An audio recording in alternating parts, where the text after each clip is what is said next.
Hello students, good morning to all of you students. कल हमने पढ़ा था कि समास का क्या अर्थ है, समास विग्रह किस प्रकार से किया जाता है, समास के कितने भेद हैं, अव्ययी भाव समास किसे कहते हैं। तो आओ आज हम पढ़ते हैं तत्पुरुष समास किसे कहते हैं।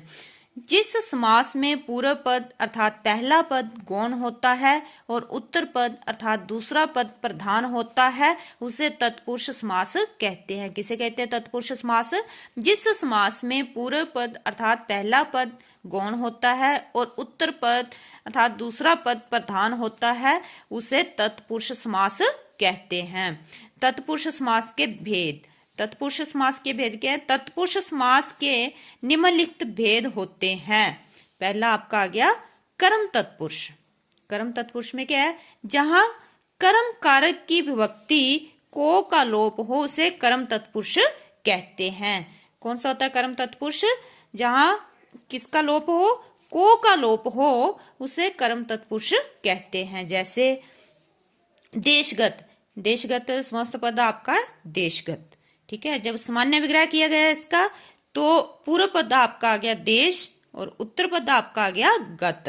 और जब समास विग्रह किया गया तो क्या बन गया? देश को गत।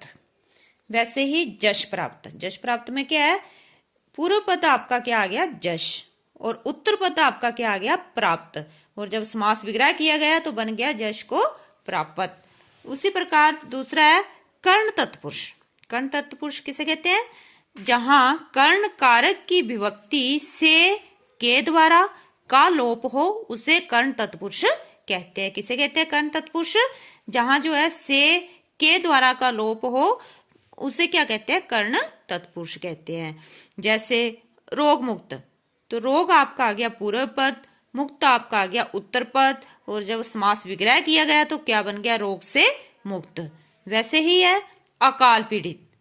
अकाल आपका आ गया पूर्व पद, पीड़ित आपका आ गया उत्तर पद और जब समास विग्रह किया गया तो बन गया अकाल से पीड़ित। वैसे ही आ गया संप्रदान तत्पुरुष। संप्रदान तत्पुरुष किसे कहते हैं?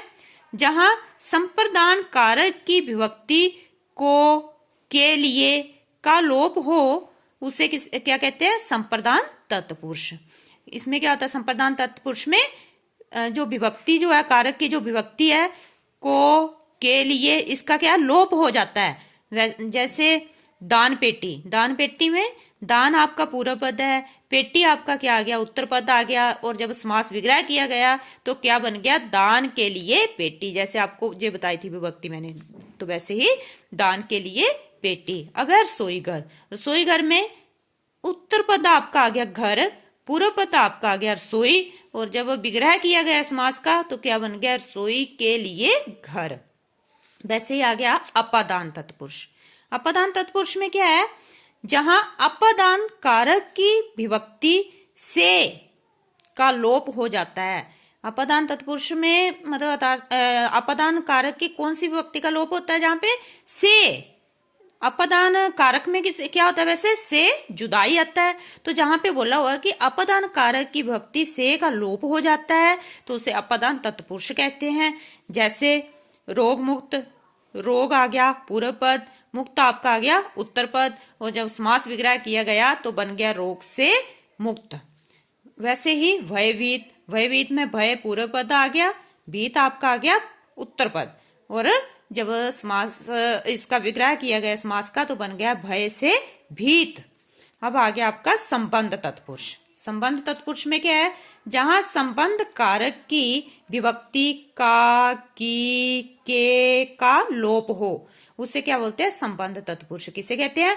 जहां संबंध कारक की विभक्ति का, की, के का लोप हो जाता है उसे संबंध तत्पुरुष कहते हैं। जैसे भारत रत्न। भारत रत्न में आपका भारत क्या आ गया?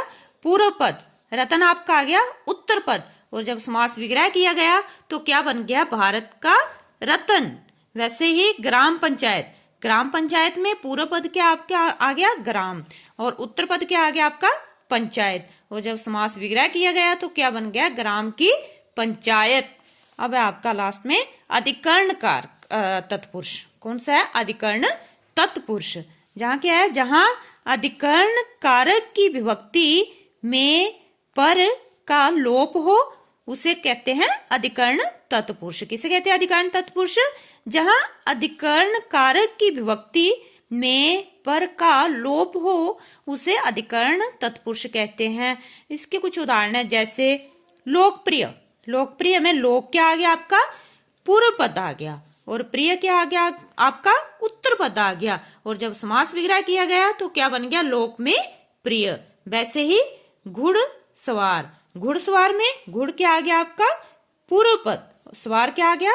उत्तर पद। और जब समास विग्रह किया गया तो बन गया घोड़े पर सवार। तो बच्चों आज हमने तत्पुरुष समास के बारे में पढ़ा है। तो आपको मैंने जो उसके पहले जो अव्ययी भाव समास के बारे में बताया था और अब तत्पुरुष समास के बारे में बताया है, तो इसको ध्यान से आपने वीडियो को सुनना भी है, और जो मैंने आपको जो वीडियो बना के दी है इसको आपने अपनी फेयर नोटबुक पे लिखना भी है। धन्यवाद।